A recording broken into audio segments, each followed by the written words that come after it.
All right, check, check, check, check, check. Okay. Hi, everyone. All right. Okay, looks like everyone can hear me. That's good. I hope everyone had a relaxing reading week. I certainly sort of did. It never seems like I get to relax as much as I want to, but I guess that's the way it goes. It's all a blur. Amari, yes, I've got a little bit of snow out my window, actually. It's kind of cool. Haven't seen it in a bit, although I imagine I'll get sick of it quite soon.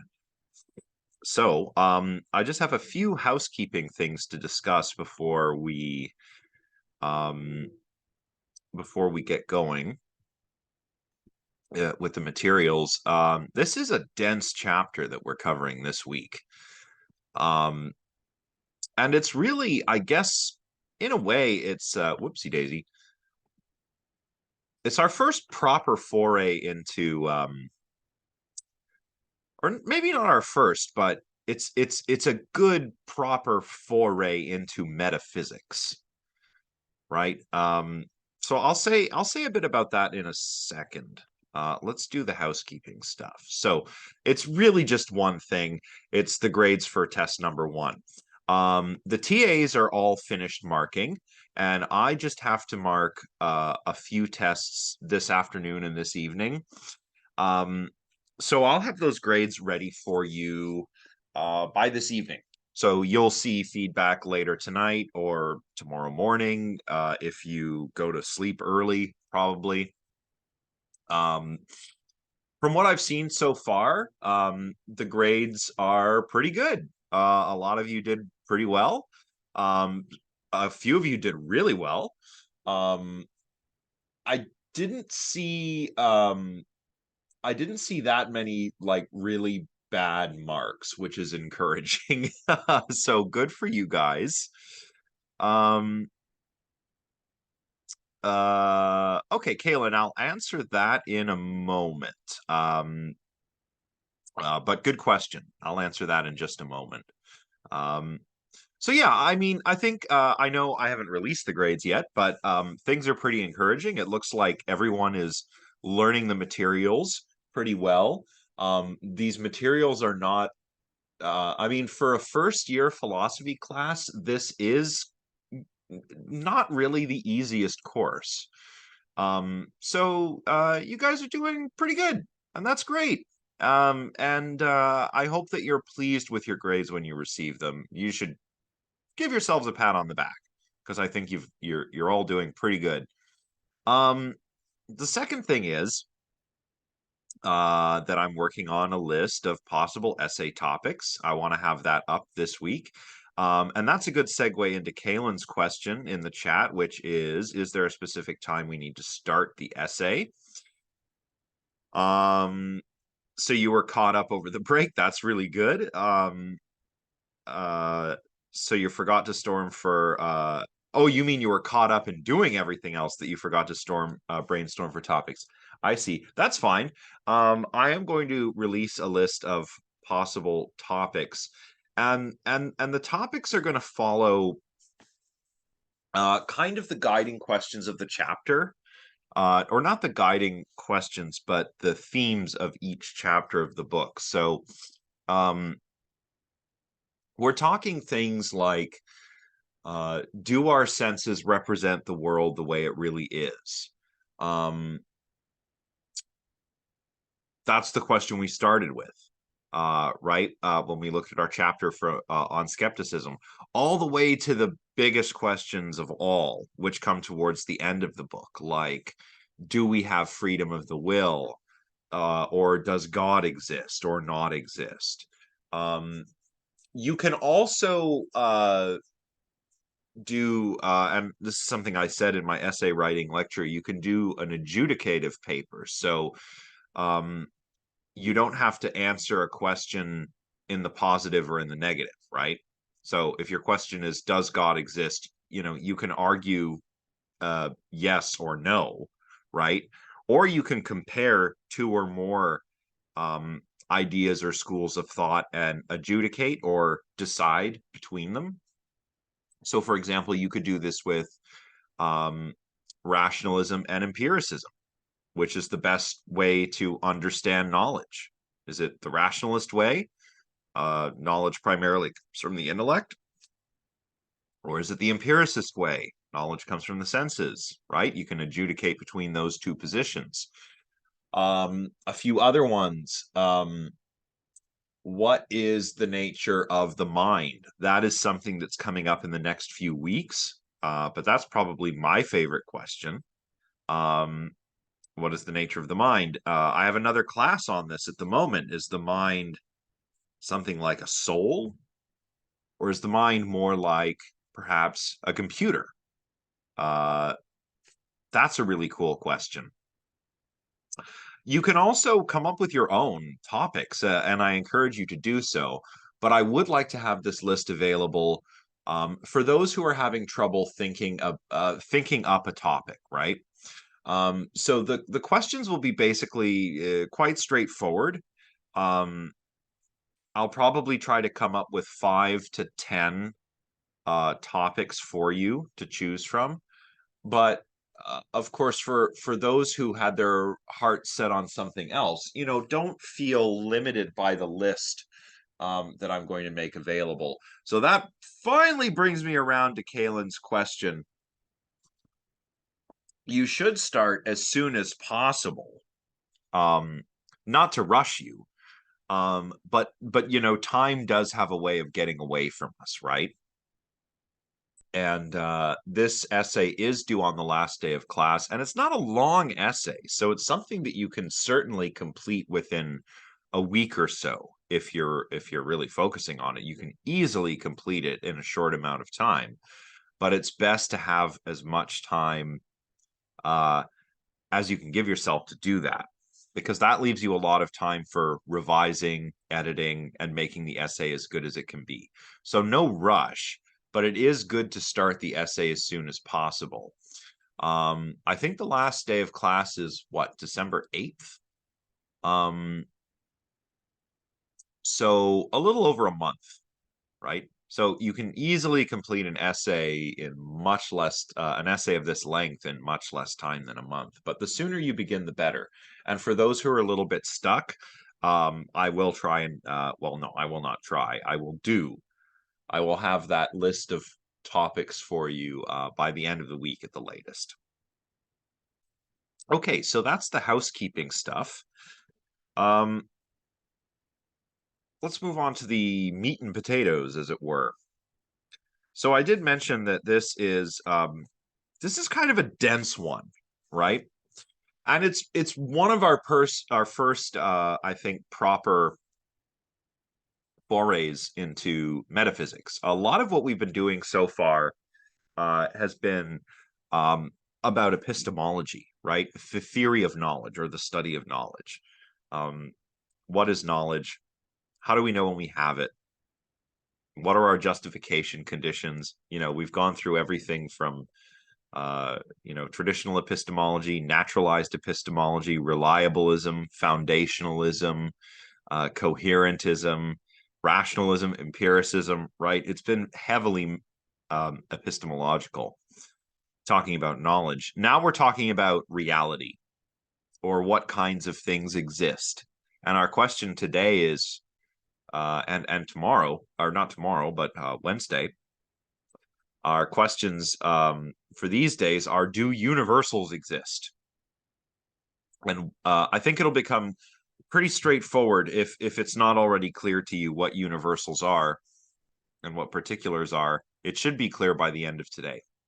So just think about how we talk about things. We can talk about particular objects, and we can think about particular objects, right? This dog over here has a blue collar, or this Granny Smith apple is green, so on and so forth, right? We can talk about particular entities. Um, I'm calling them objects or entities here. You'll notice that a lot of the philosophers that we've learned about have also called them bodies. In the history of philosophy, that doesn't necessarily refer to human or animal bodies. Rather, it refers to external bodies, objects in the world.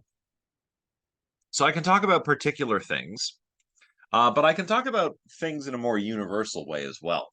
I could say dogs are mammals. I can speak generally about dogs. They're mammals. They belong to this category because they have, uh, fur. They nurse their young. They're warm-blooded, and so forth. Likewise with apples, right? Apples are food. Apples are fruits, right? I can refer to kinds of things, and more general properties, um, if I want to, and I can think about those properties if I want to as well. Let's get myself out of the way here. Speaking of properties, we distinguish between objects and the properties that we would say they instantiate. Um, So let's go with apples again. Some particular apple, a Granny Smith apple from my refrigerator, might have the property, oops, there's a typo there, the property of being green. Uh, Maybe some particular pear also has this property. So this pear and this apple share a property, greenness or being green. So in the apple and in the pear, we have two instances of the same color. And here that color is a property. Now, what is a property? One way that I like to understand it, this comes from a different book than the one we're using. This comes from Jaegwon Kim's book, Philosophy of Mind. Um, Properties are what adhere to objects. Without an object, you can have an object that lacks a property, um, but you can't have properties without an object, right? Um, uh, this will become clear if it's not already. Um, but just think about that property of being green, right? You need the apple or the pear or something else um, for that greenness to adhere to. Some would say that without those particular entities for that property to adhere to, um, well, you just have the property, but you don't have a thing itself. Maybe the property exists in itself in some sense. And that's what, as we'll see, realists will go on to claim about universals. But let's not get ahead of ourselves.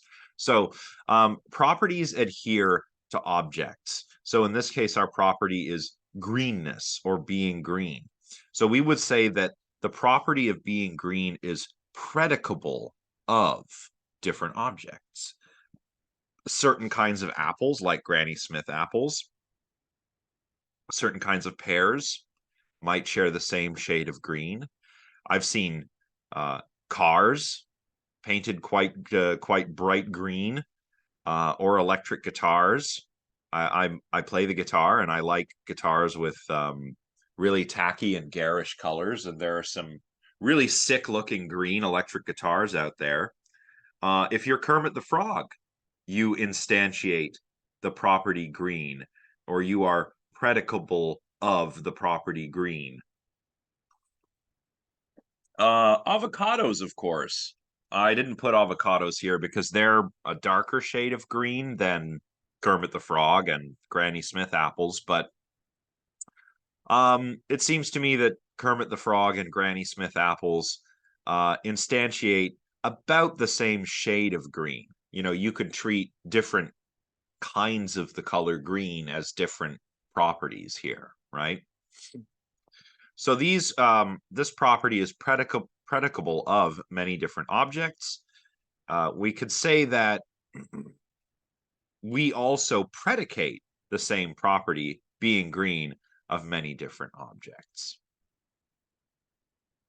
So Predicate, predicable, these are words that we don't really use very often in our everyday language, but we have encountered them before.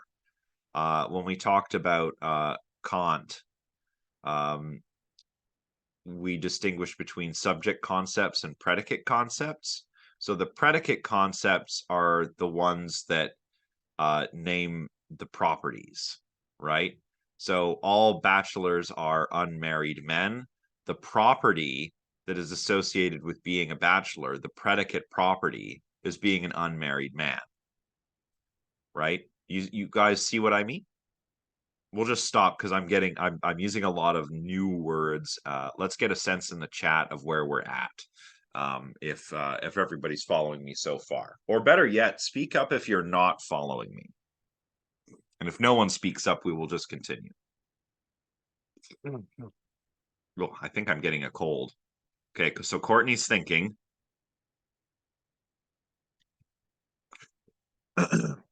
So well, the property of being green is predicable of many different objects. It means that many different objects, many different kinds of objects can have that property. Everything from apples to cars to Muppets, right? The predicate property of an object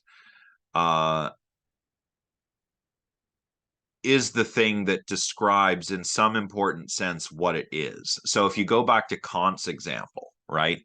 All all bachelors are unmarried men. That unmarried men is the yes, that's a good one. That's good, Becky. The unmarried men is the sort of key property of being a bachelor. You have to be a man who's not married. If you are predicable of that property, you are a bachelor. Triangles have three sides. So triangle is the subject concept. Three sides is the predicate concept. So having the property of three sides is what makes you a triangle, right? Having the property of being green is what makes you green. Awesome, got it. Awesome. Tiana, what's the point? That's a good question. Yeah. What is the point of doing this? Well, because it leads us, as we'll see, to a problem.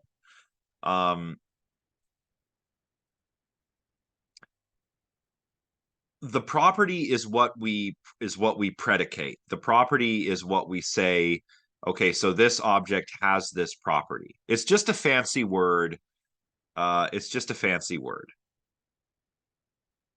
It's a way of saying that that objects can have certain properties. Different objects can share the same property. Apples can be green, Muppets can be green, sports cars can be green. That's what that means. So what's the point? Well, it leads to some interesting questions. That's kind of where we're going with this. So if I'm talking about a kind of property, a kind or a property, I'm using something called abstract reference. So if I utter a sentence like green is a color or Kermit the Frog is a Muppet, what I'm doing is using abstract reference to refer to properties and not the objects themselves. So I'm talking generally in the sense that I was before, right? Dogs are mammals. I'm talking generally. Here I'm talking about as generally as possible. Green is a color, Kermit the Frog is a Muppet. So I'm talking when I utter sentences like this, I'm talking about a property. I'm not really talking about the object, right? More so in the sense of much more in the sense of green as a color rather than Kermit the Frog as a Muppet. I mean, this is a bit abstract, but green as a color or 17 is a number. That's about as abstract as it gets, right? Because I'm I'm not talking about particular objects. I'm talking about properties in general. So that's abstract reference. When I'm able to abstract from a particular thing and talk about the properties that are predicated of those objects, I'm using abstract reference. But sometimes, as we saw before, there might be different instances of the same property within different objects. When I talk about these different instances, what I've got here is something called attribute agreement. So some apples, some pears, some Muppets, some sports cars, some electric guitars, they're all green. They all share the same attribute of being a green. They all agree in their attribute being green. And abstract reference and attribute agreement are going to be important as we talk about the problem of universals. In fact, these two things kind of raise this problem, the metaphysical problem of universals. And remember, universals are, metaphysics is the study of reality. What kinds of things exist and what are they like? And we're not talking about the kinds of things that a scientist might study specifically. We're also talking about abstract or very general things like um, a metaphysical question would be, do numbers really exist? Do we really have freedom of the will? Does God exist? Right? These are metaphysical questions. The problem of universals is, do they exist? Do universals really exist? That's why this is more metaphysical than epistemological. So that's the problem of universals. Do they really exist? So let's come back to attribute agreement here.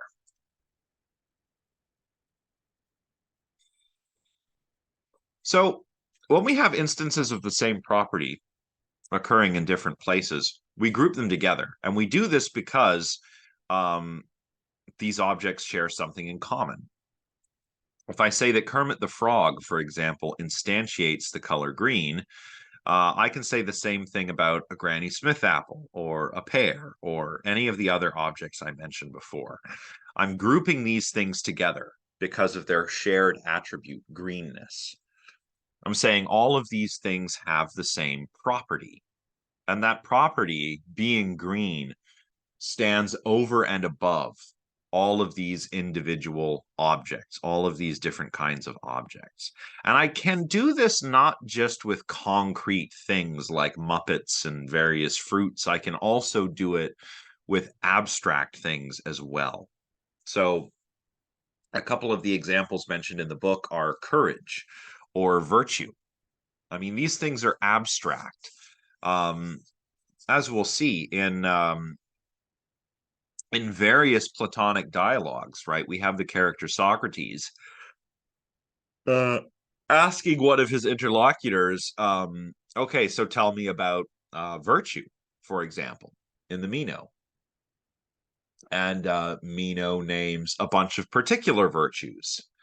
But what Socrates wants to know is what makes them all virtues. What do they all have in common? What is over and above all of the particular virtues, like bravery or temperance or patience? What is it over and above all of these that all makes them virtues, right? So, yeah, if these things are real, if they exist independently of the mind, they would be called universals. These would be universals. Universals, as we can see here, can be instantiated by various things. Greenness or being green can be instantiated by various objects. The virtues can be instantiated by different people at different times. Particulars are not instantiated. Particulars are unique. So universals are what are instantiated by individual objects, and particulars cannot be instantiated. So take, for example, I always go back to the old trusty coffee cup. This is, of course, a particular coffee cup. I can't instantiate a particular coffee cup. Rather, the coffee cup is what instantiates various properties. Here it's kind of like a grayish, it's got a kind of grayish, whitish color to it. And it, of course, instantiates the property of cupness. Plato would say, as we'll see in a moment, that there is probably a perfect form of a cup. And this cup gets its cupness by participating in that perfect form, by instantiating cupness, if cupness is a property, right? So we don't instantiate particulars, rather particulars are what instantiate universals. And universals are these properties, if they exist, that stand over and above these individual things. And we can think about and talk about them because of attribute agreement and because of abstract reference. When we're using abstract reference, we're naming abstract properties that are, again, over and above particular objects. And we can see and think about how different objects share perhaps the same attribute. They could even share different attributes at the same time.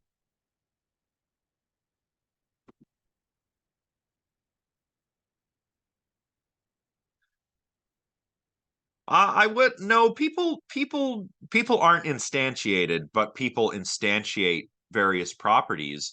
I would say that twins perhaps could instantiate a lot of the same properties. So maybe both twins are the same height, the exact same height, right? So the twins both instantiate the property of being 5'7" or however tall they are, right? Um, but yeah, people are particular. It's funny to refer to people as objects. It's, I don't want to sound dehumanizing when I say that, right? But humans are particular entities, particular beings. Yeah, yeah, that's Ryan. That's a good way to put it. Is a person, is a human, is a mammal, right? I'm instantiating the property of being a mammal as well as being a human, right? Um, let's take a look at a really abstract example from Plato's Republic. Let me get myself out of the way here. Oh, goodness, excuse me. Yes. So,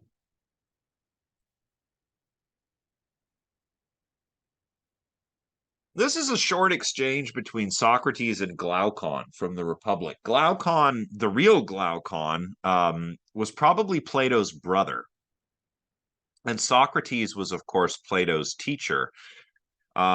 Now, when we read these dialogues, we've got to keep in mind that Socrates, while he probably existed, is being used as a character in these dialogues by Plato. So it's not really clear when we're getting the real Socrates and when we're getting Plato.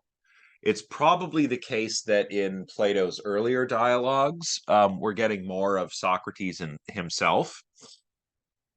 In the later dialogues, we're probably getting Socrates more as a mouthpiece for Plato. But in any case, this is a short exchange from the Republic, and these are dialogues, right? They're two characters, two or more characters having a conversation, and you can read all of these for free, by the way. These are all available all over the internet. Project Gutenberg, MIT has a lot of free philosophy materials online. Yeah, there's lots of places to read the entire dialogue if you want, and the Republic is quite long. But anyway, Socrates says, "We speak of many beautiful things and many good things. and we say that they are so and so define them in speech. Glaucon. We do. Socrates then continues, and beauty itself and goodness itself, and so with all the things which we then classed as many, we now class them again according to some form of each. Glaucon. That is so. So, in this exchange, the forms morphe um, or ideas. Idea comes from idein, to see, with the mind, or eidos, that which is seen. Um, Plato understands these things as existing separately, from the particular things that we call good or beautiful, from the particular objects which instantiate the properties of being good or being beautiful. Um, in fact, for Plato, um, the forms were the most real thing, right? I mean, we talked a little bit about the allegory of the cave in some of our earlier lectures. I made the analogy with the film The Matrix. Why don't we recap the allegory of the cave real quick? Does somebody want to volunteer? You can do it in the chat or hop on the voice and just talk about it. If no one volunteers, of course, I can do it.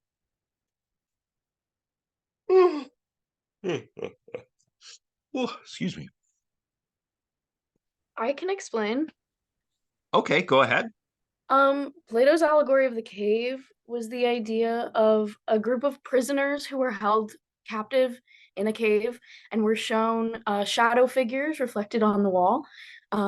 Because they were held prisoner, they were made to believe that that was the only thing that existed and that that was what was true. When they were released, then the notion of everything else that existed in the world absolutely boggled their minds. And that kind of demonstrates how we have our perspective of the world and what we take as real and how we reflect that in our lives, etc., etc. Yeah, that's good. So good summary, and the important part here is that the shadows on the cave wall are not real, right? They're mere appearance, mere phenomena, right? And the things that are casting those shadows, they're the things in themselves. And even more so when you get up out of the cave and you behold the sun and you behold true reality, the world of the forms. Um, so the forms are the universals for Plato, and the forms are more real than the things we see with our eyes, the things we get from our senses, right? This is why Plato is a rationalist, right? So this cup, I'm used to thinking of cups as real. This is a real cup. But Plato says, no, it's not a real cup at all. It's mere appearance. It gets its cupness from the form of the cup. And that's more real than this cup, because without the form of the cup, this cup and all of the other cups wouldn't exist. That's what Plato would say. So Plato is a realist. He is a realist about universals. Um, we, in fact, sometimes call his view Platonic realism, right? Because the forms are the most real thing. We'll also, as we make our way through this chapter, call this strong realism about universals. So if you're like a Platonist or a Platonic realist, you think universals are more real. And this might be a funny way to think about it, but you think they are more real than particulars. And there are some people that still hold views like this, right? There are mathematicians, for example, that hold that are Platonists about numbers. So, numbers are real in an important sense, not just in the sense that we can go and identify quantities out there in nature. Um, I don't know that one. Three men walk through a tunnel. I don't know this. Is that about the cave? I or maybe it's a joke. I'm not familiar with that one, Casey. I apologize. um. So strong realism. You can be a strong realist about numbers. So I can find five objects over here and five objects over there and five objects back there, but the number five really exists. Some people are realists about moral properties, right? Um, so if we're talking virtues, or what's right and wrong, if you're a realist about these things, they really exist over and above the particular instances of uh, uh, of whatever which one we're talking about. So we can talk about this good act, that good act, but goodness itself exists over and above each particular good act. That's a good one. Okay, I see. You're making your way out of the cave. Nope, it's an oncoming train. Good joke. Um, so that's realism. Universals really exist. Whenever we talk about realism, we're talking about things existing mind independently, right? Um, um, when we talked about perception before reading week, right? Remember how we differentiated between realism and phenomenalism? In that context, realism means that the world we perceive exists independently um, of a mind to perceive it. And there are different versions of that, right? There's direct realism where we directly perceive the world as it is in some way. There's various forms of indirect realism like representative realism where the mind represents the world. So we don't experience the world the way it really is, but the world is still real in that I can leave and my apartment still exists when I'm not here. And that's differentiated from phenomenalism. Uh, we're doing the same thing here, right? If we're realist about universals, that means that universals exist independently of some mind that can think about them or talk about them. The opposite of realism about universals is nominalism. Nominalism, well, nom is cognate with name. Uh, Question from Brooke: would realism also be that things have certain properties, or just that things basically exist mind independent? Strictly speaking, it's just that things exist mind independently. Um, yeah. So we can be realists about whatever we want, right?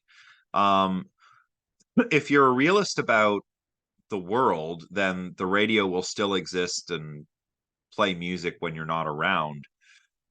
Um, if you're a realist about sound, it's kind of like color realism. I think in the previous chapter, color realism was discussed. Some people are realists about colors. The color red really exists out there in the world, and others would say, well, the patterns of light waves exist. So light waves of a certain wavelength and frequency exist, but the phenomenal experience of color, that what it's like to perceive a color, you need a mind for that. You could say the same thing about the radio, right? And it's up to you which position you take. I myself tend to fall within the representative realist camp. So this is my personal opinion. Um, but I would say that the sound waves are objectively real. The phenomenal experience requires a mind, requires somebody to perceive it, right?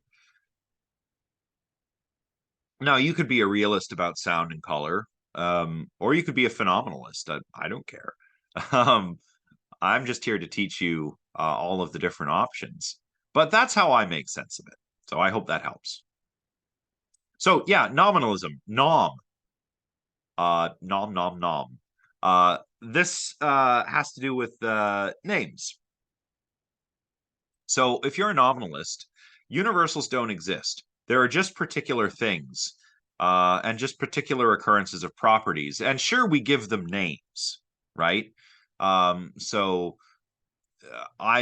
name all of the particular occurrences of the property of being green as such. But that doesn't mean that there's this mind independent abstract universal that exists over and above all of those green objects. So nominalism, which we'll talk about more on Wednesday, is um, associated with William of Ockham. Oh, excuse me. A 13th to 14th century English thinker who is also associated famously with Occam's razor. So we'll talk about Occam's razor when we return to William of Ockham and nominalism on Wednesday. Just with names. That's how we identify and associate objects and properties. We just names, just labels. That's it. They don't. There's nothing in the the attribute agreement and abstract reference. It's purely like a linguistic thing. It's not a metaphysical thing.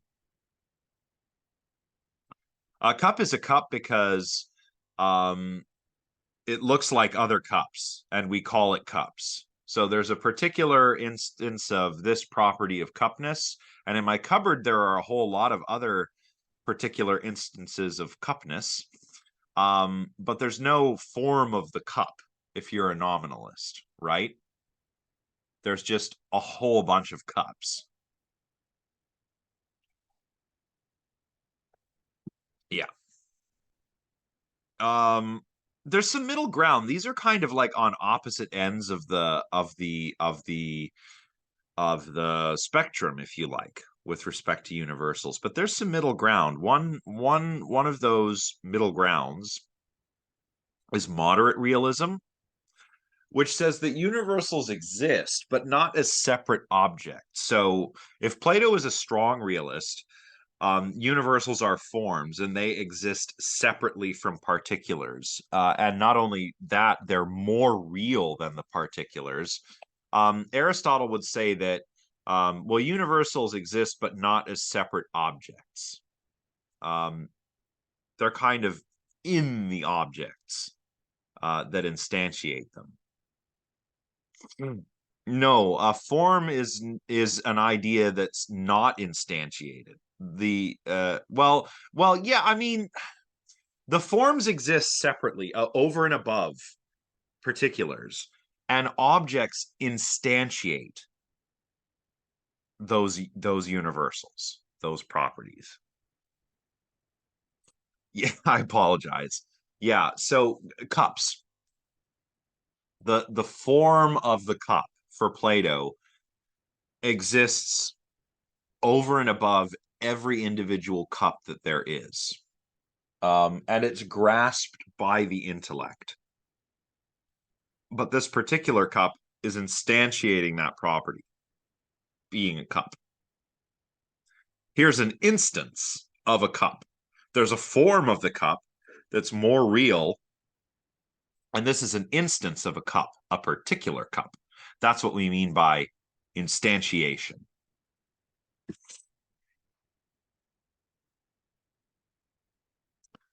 Well, yeah, you'll see. That's a good question, Jose. Yeah, but the universal exists as part of the particular. Does that technically mean there are multiple versions? Uh, oh.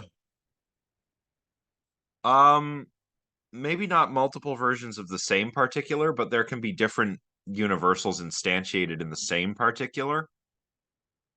So, um, the cup instantiates the property of not just being a cup, but being solid and being cylindrical, um, having volume, being a particular color. Um, so those are all different properties that are instantiated by a single object.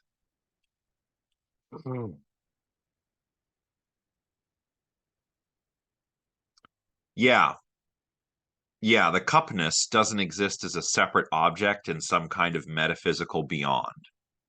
It's just here's a cup, and it has cupness, but there's no like form of the cup.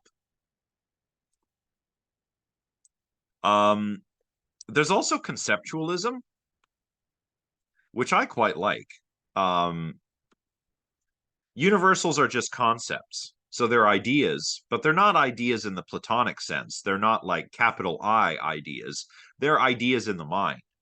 Um, these ideas are universal because we can use them to refer to lots of different individuals. So I have an idea of a cup, and I can refer to lots of different individuals, which I recognize instantiate the property of cupness. Um, but again, this idea doesn't exist in some kind of metaphysical beyond. Rather, it exists in my mind. And again, to differentiate this for Aristotle, um, the universals, they're still forms. Um, um, it's related in a loose sense. I would say that I would say that some of the categories of understanding would count as could count as universals. Yes, I would say that that's right. So getting back to Aristotle, one thing that's worth mentioning, and I'm sorry for dumping all this metaphysics on you. Aristotle believes in an outlook called hylomorphism, which comes from hule, matter, and morphe, form. So there are forms for Aristotle, but forms don't exist separately from their objects. Hylomorphism, matter, form, means like a matter formness. So for Plato, if you want to be a cup, you've got to participate in the form of the cup. So I have a particular cup here, but this cup is not as real as the form of the cup. That's the most real thing. For Aristotle, matter and form need one another. The form of the cup is it's like great, cool. You got a form of a cup, big whoop. That form needs matter to be a cup, and matter needs the form of a cup to be a cup. So you kind of have to understand a little bit about Aristotle's theory of causality to really make sense of the idea that universals exist but not as separate objects. And it's kind of weird that I mean, I don't want to be uncharitable to Crumley, but this is something I probably would have stopped and explained a little further. I think there's a box about Aristotle and universals, but I don't know if he goes into Aristotle's theory of causality in that box. Maybe I'm incorrect about that, but yeah, so for Aristotle to understand things, you have to have matter and form. You also need an efficient cause and a final cause. The efficient cause is what brings the thing into being, and the final cause is its purpose. So to understand a cup, you need matter and form. So to be a cup, you need a form of a cup, but you also need the matter. They complement one another. They're both here in this cup. The form is not something over and above the cup, right? The form exists, but it's not separate from the object because it's the form and the object together with its purpose and the person who brought it into being that explains what this particular cup is, right? And conceptualism is similar, except that the form is in the mind, not in the object. united with the matter. It's in the mind, and it's a way that I group together, the way I conceptualize lots of different individuals. And that view is associated with Peter Abelard, who was a French philosopher. So yeah, I said it would be dense today, everyone. I'm sorry. It's a lot of metaphysics. So those are the different perspectives. Let's see. We're doing okay for time. These next few slides are particularly dense. So again, realists about universals are going to say that they exist independently from their different instances. So I can eat a Granny Smith apple, and after I'm done with that apple, the apple ceases to be. But I haven't eaten the color green. The color green, if you're a realist, still exists. I've only just eaten this particular instance of the color green. A realist would even say that even if we eliminated all green objects from the universe, that greenness could still exist. So if you're a realist, you believe that although universals and particular instances are different, the universal is wholly present in each instance. And that's from page 147 of our textbook.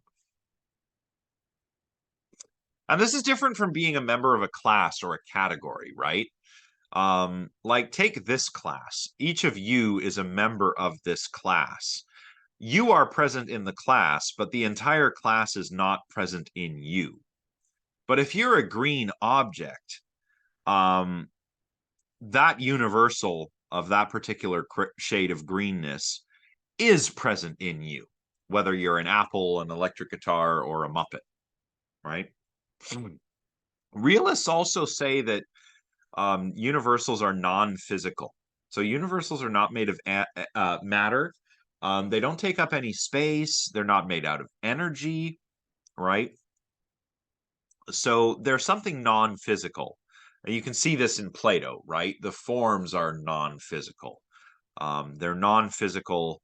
They're grasped by the intellect. They're not made out of anything. They're, in an important sense, how everything else is made. But because they're non-physical, that means that they can be instantiated by the same object, and different objects can instantiate the same universal. So I can have an apple that is green and that is solid. Those are two different properties that can be instantiated in the same object. But I can also have different objects that instantiate the same universal, different objects which are green or solid. Ugh. We call this multiple instantiability. Can you think of any other examples? And feel free to drop them in the chat if you can.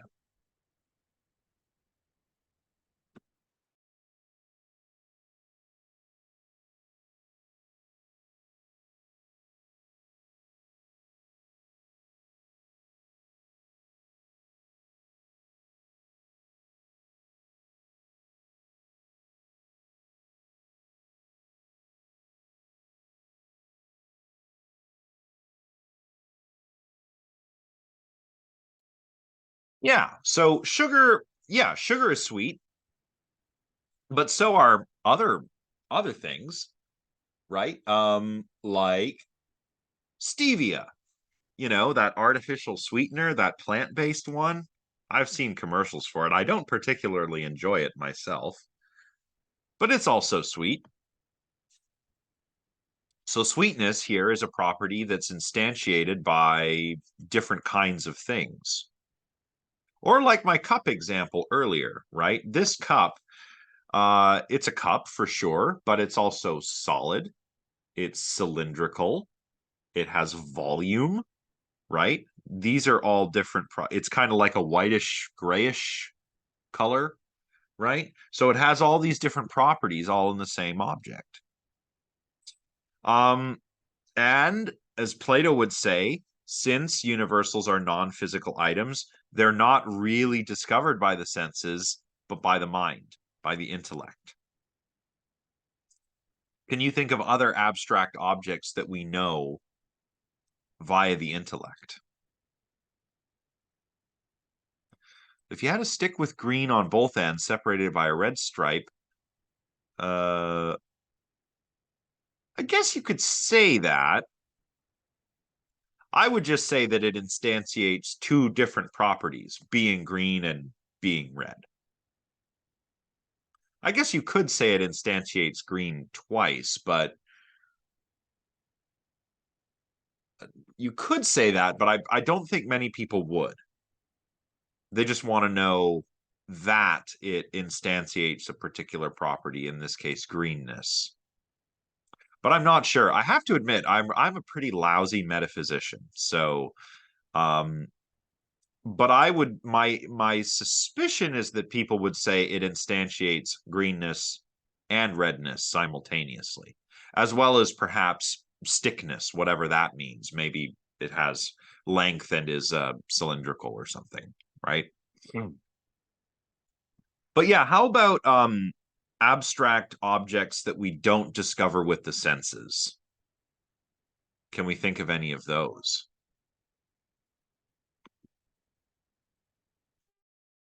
This one's a little trickier, but think back to some of the examples before, some of the abstract examples I mentioned in our discussion of Plato, for example.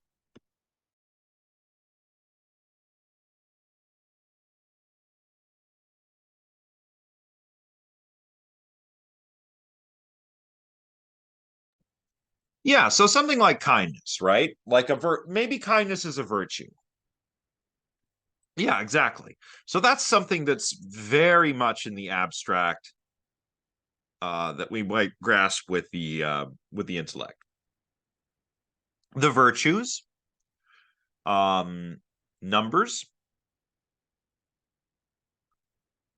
If there are forms of things like triangles, those would certainly count, right? So I don't want to spend too much time generating examples. I think we're getting towards the end, but these slides are dense. Uh, the virtues would certainly seem to be those kinds of objects, though, those kinds of abstract things. So in the Meno, a really fun dialogue where Socrates and Meno get together to have a conversation about virtue. Meno comes up to Socrates and says, "Hey, Socrates, I'd like to learn about virtue, and I want to know if virtue is teachable. Is virtue something that we can have knowledge about?" And of course, Socrates says he uses something called Socratic ignorance, right? Socrates, you see, would often this is kind of his thing. This is academic skepticism, right? I only know one thing that I do not know. So this is from all the way back in the first chapter. And here's Socrates saying to Meno, "You know what, Meno? I don't know about the virtues. Why don't you tell me about them?" And so Meno names lots of different virtues, you know, justice, kindness, the ability to run a city or a household, lots of different virtues. And eventually we get to this point in the conversation. Socrates says, "I seem to be in luck. I wanted one virtue, and I find that you have a whole swarm of virtues to offer. But seriously, to carry on this metaphor of the swarm, suppose I asked you what a bee is. What is its essential nature? And you replied that bees were of many different kinds. What would you say if I went on to ask, and is it in being bees that they are many and various and different from one another? Or would you agree that it is not in this respect that they differ? Then do the same with virtues. Even if they are many and various, yet at least they all have some common character which makes them virtues."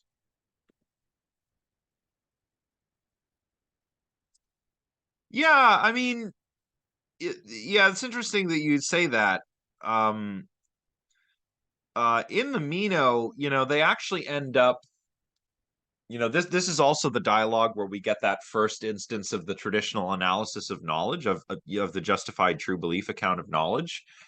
And Socrates says, Okay, so this is what knowledge is, and it's good because knowledge is better than mere opinion or true belief because you have that tie of the cause, you have justification. But virtue might not be something we can have knowledge of. Virtue might be something that comes from the gods, right? It might be like, the muses inspire music and poetry. Maybe virtuous people have something like that going on. That's kind of where the dialogue ends up. It's like maybe we can't know about virtue, but what Socrates wants to know here is what all of the virtues have in common that make them virtues. Is there a form or forms for these virtues? If there are, or if there is, then we could know about them, right?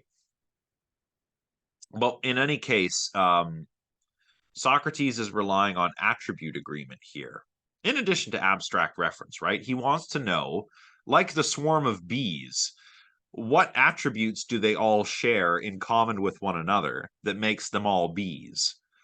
What attributes do all the virtues have in common with one another, which make them all virtues? And he's also using abstract reference because he's referring to things in the abstract, right? He's referring to virtue or the virtues, virtue itself or the virtues themselves, not this particular instance of courage or not this particular instance of prudence, right? Well, that's one way to read this dialogue, right? Even though we kind of end up in a position where, oh, well, maybe we can't have knowledge of them. I mean, I think knowledge of the virtues is what Plato wants in this dialogue, right? And if there are forms for the virtues, or if there is a form of virtue, then of course it's something that we can know if we do philosophy. Yeah, I mean, there's always that worry of relativism, right? And I think that's another thing that Plato's trying to avoid. This in response to Casey. Um, uh, and again, like Aristotle has a different answer for what virtues are. Virtues are things that we like character traits that we cultivate over a life. Um, for Plato, virtues are perhaps abstract ideals. And yeah, ideals might differ from between different societies. So there's that problem of relativism. But if the virtues are, if there's like a form of courage or a form of prudence or temperance or whatever, well, that gets rid of that relativism problem, right? Um, so and sometimes you see this in like ethics and moral philosophy, right? Like I went to grad school and one of my colleagues was a realist about moral properties. So rightness and wrongness would still be real even if there were no moral agents. That's what he would say, right? um so um to get back to the virtues, like just in the same sense that I can identify dogs as dogs, because they share a common set of attributes. They're four-legged mammals with fur. They bark. They howl. They play fetch, so on and so forth. Um, I know what is common between dogs, by virtue of which they are dogs.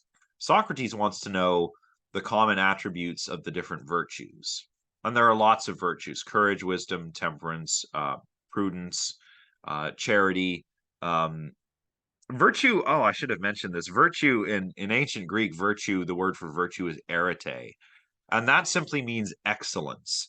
Often it's in a very patriarchal context. Like arete is something that men can have. Like arete is like a manly excellence. But in the Meno, there are also virtues that, like Plato kind of starts to dispense with that idea. There's one point in the dialogue where if strength is a virtue, um if a woman is strong, um, she's sharing in strength the same way that a man who is strong is, right? Um, so yeah, in a lot of contexts, virtue is like a patriarchal sort of thing. It's like a thing that men have, but we don't really do that anymore. And Plato starts to dispense with that in the Meno. You can kind of see that if you read between the lines. Um,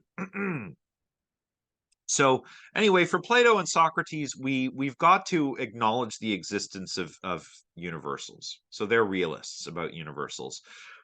Um, if I have a sentence like "Rover is a dog," or "Courage is a virtue," or "Green is a color," a realist would say that the best explanation of those kinds of sentences is that those words, dog, virtue, color, refer to universals.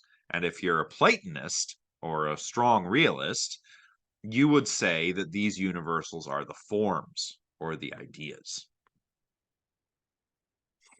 So a realist about universals is relying on two arguments: the argument from attribute agreement and the argument from abstract reference. The argument from attribute agreement says that universals are necessary to explain attribute agreement. I have all these green objects. Um, I need a universal to explain how all these green objects agree, quote unquote, with one another in terms of their attribute being green. And the argument from abstract reference says that I need universals in order to explain the meanings of sentences that refer to things in the abstract. So, this apple is green, this Muppet is green. Green is a color that these things share. I need abstract reference. Abstract reference, what am I referring to? Well, I'm referring to universals, right? But then we get the third man argument. This is actually an argument that Plato provides against his own position. And the point of this argument is that if we accept the attribute agreement argument, that the idea that universals are necessary to explain attribute agreement, what we're actually doing is opening the door to an infinite regress. And whenever we run into an infinite regress, that's a problem. So Parmenides, if I'm not mistaken, is one of Plato's later dialogues, and it features Socrates talking with Parmenides, who was another philosopher, a real guy, from ancient Greece.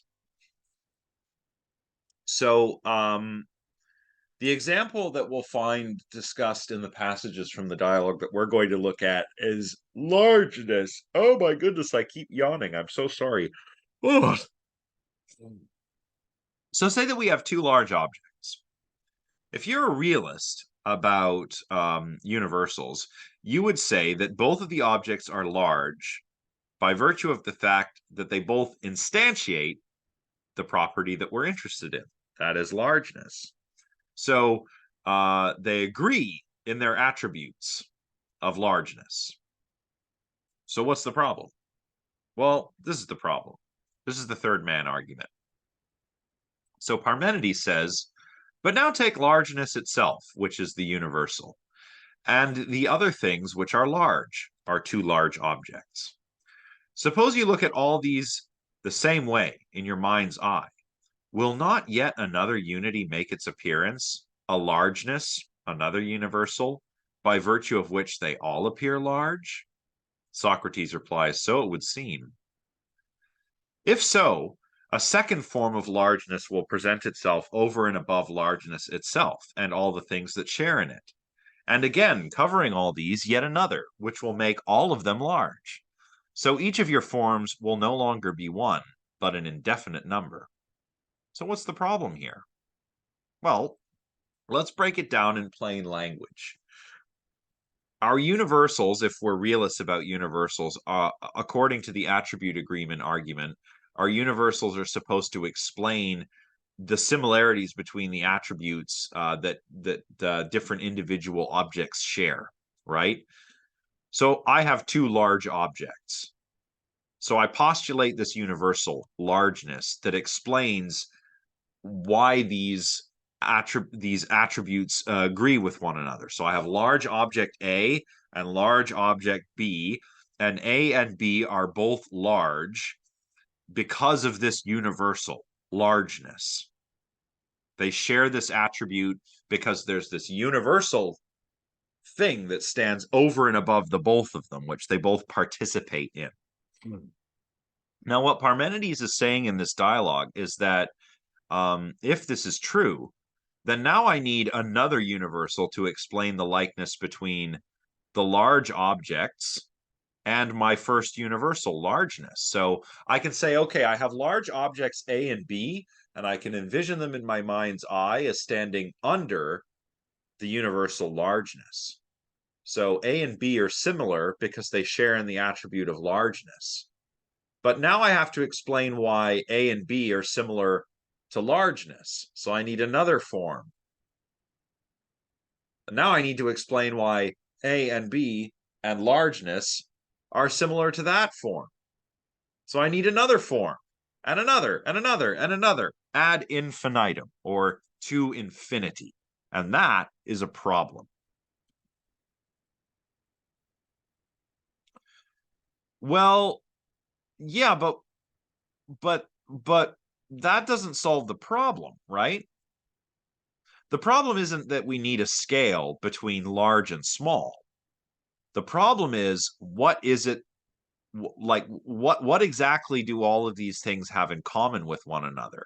If there's a universal that explains what large objects A and B have in common with one another, then a further problem is raised. What is the similar what is the relation between A and B and that idea of largeness? There must be yet a further idea that explains why A and B and the universal largeness agree with one another. Yeah, Daisy, that's right. If A and B share largeness, then how does largeness, like how is largeness related to A and B? We need another form of largeness that explains why largeness is related to A and B in the first place. So we have our universal that explains the attribute agreement between A and B, but now we need a second universal to explain the attribute agreement between A, B, and largeness. But if that's true, then we need a third universal to explain the attribute agreement of the second universal to the first universal to A and B. And we would just keep going and going and going like this, spinning our wheels. And we never sort of bottom out at any sort of explanation. That's the third man argument. Sometimes we call the problem of attribute agreement the one over many problem. Right? How do we explain how all of these many different or many instances of the same attribute, well, with universals, right? But the one over many problem, as the third argument, the third man argument is supposed to show, illustrates the fact that the one over many problem arises for universals themselves. Here's another way of breaking the problem down in plain language. A universal is either like the particulars or it's not like the particulars. If the universal is like its particulars, then the third man argument appears. Because if the universal is like its particulars, we're still faced with that attribute agreement problem. Right? So if two large objects are alike because they share the attribute largeness, well, how are they alike to the universal largeness? Right? But if the universals aren't like their particulars, right? If largeness is not in itself large, Well, what do we do then? Well, if the universal is not like its particulars, maybe the important thing is the relation between the universal and all of the different instances of it. But now we need another universal to cover each of these particular relations between the universal and all of its instances. So that's another way of understanding this third man argument and the problem it raises for realism. So where do we go from here? Well, Parmenides says, on the other hand, if in view of all these difficulties and other things like them, a man refuses to admit that the form of things exist or to distinguish a definite form in every case, he will have nothing on which to fix his thought, so long as he will not allow that each thing has a character which is always the same. In so doing, will completely destroy the significance of all discourse. But of that consequence, I think you, Socrates, are only too well aware. So Parmenides is saying, look, sure, there's this third man problem. We still have the problem of the one over the many, even if we appeal to forms or ideas.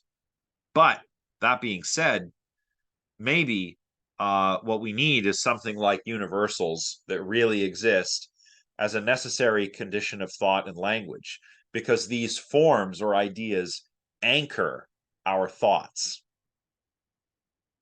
We need something that's unfixed and unchangeable to secure the meaning of the words we use to refer to particular objects. I need that form of green or being green to fix the meaning of the word green when I refer to particular instances of green, right?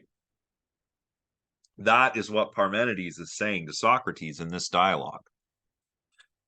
Bayless also makes a point that's quite like the point Parmenides is trying to make, writing, "The existence of communicable knowledge requires shared meanings. Such knowledge, in its simplest form, is knowledge of the common characters exhibited by various objects and events. Our problem is to explain universals' nature and their function in knowledge in terms that are neither mystical nor false to the facts of conscious communication." So that's why realists see universals as a necessary condition for thought and language. They help to explain how we can think and talk generally because they anchor our shared knowledge about the essential nature of particular things. All right. And that is as far as I think we should go today. Still have about 4 minutes left if there are any questions.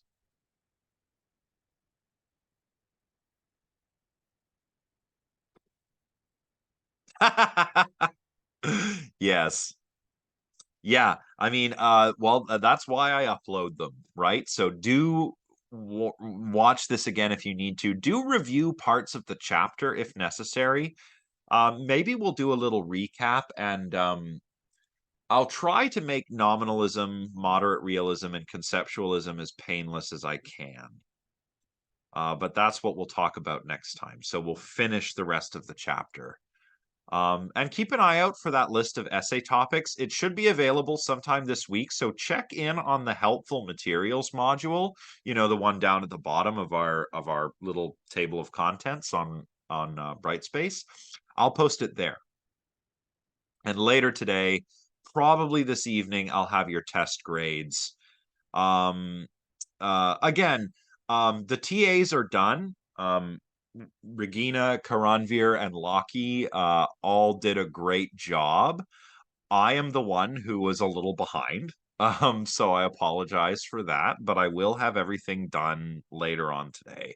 So this evening, tomorrow morning, if you turn in early, and again, the class overall did pretty good. This is not an easy course. I know it's a first year class, but we're dealing with some pretty heavy duty stuff. And I think that the class did pretty well. So yeah. If you didn't do if you did really well, great. If you didn't do so well, don't worry. Um, uh, you know, I'm here to help. The TAs are here to help if you ever have questions about the material. And by the way, if you have questions about your particular grade, I believe you can see who graded your long answer questions. So if you have questions about the answers to those questions, you should reach out to the appropriate TA. Yeah, Funmi, yeah, you can do survey. But what you're doing here is not offering opinion, right? This is something I'm really trying to caution everyone against. I've had this question a bunch. Do I give my opinion on this or that? No, we don't want an opinion. We want an argument, right? I want you to try and convince me of something. Convince me that your position is correct. Convince me that your answer to your research question is correct. So I don't want an opinion. I want the tie of the cause. You need some justification for what you're arguing. You're going for knowledge, not opinion, right? Everyone is hashtag scared. Don't be. Everyone did pretty good. Um, and keep in mind, in universities, really good grades are hard to come by. Yes. Yes, you can do it over Zoom, and I can do that during my normal office hours on Tuesday, um, or we can make an appointment. Well, no, a survey won't be a bunch of opinions. It'll be a bunch of other arguments. They're not opinions because arguments are backed by evidence. Opinion is just like, oh, I have an opinion. What you want is justification. That's what kicks it up from being mere opinion to potentially knowledge, right? And an argument is an attempt to convince someone of something that you think is true. So if you're surveying, you're really surveying other people's arguments rather than opinions, technically speaking. And what you'd want to do is try and adjudicate between them and convince me, the reader, which of these arguments is actually the correct one, right? Yeah, that's what you're doing. Yeah. I just say stay away from opinion because, opinion, it's like, okay, cool. So what? Opinions can change. Knowledge is secure. And what we're going for is knowledge. I know I've said this before, and this is the last thing I'll say, but some people have this idea that philosophy is very subjective. It's not. It's not meant to be. We are interested in the truth, right? We're interested in what's true. It's not like, oh, this is true for me and this is true for you. We don't want that. We don't want subjectivity and relativism. We want to find the truth. That's why you got to go for knowledge. Anyway, we're well past the time we should stop. So I'll say farewell and I'll see you all on Wednesday. So thanks everyone. Have a good rest of your day. And see you on Wednesday. We'll cover nominalism, conceptualism, and moderate realism. Bye for now.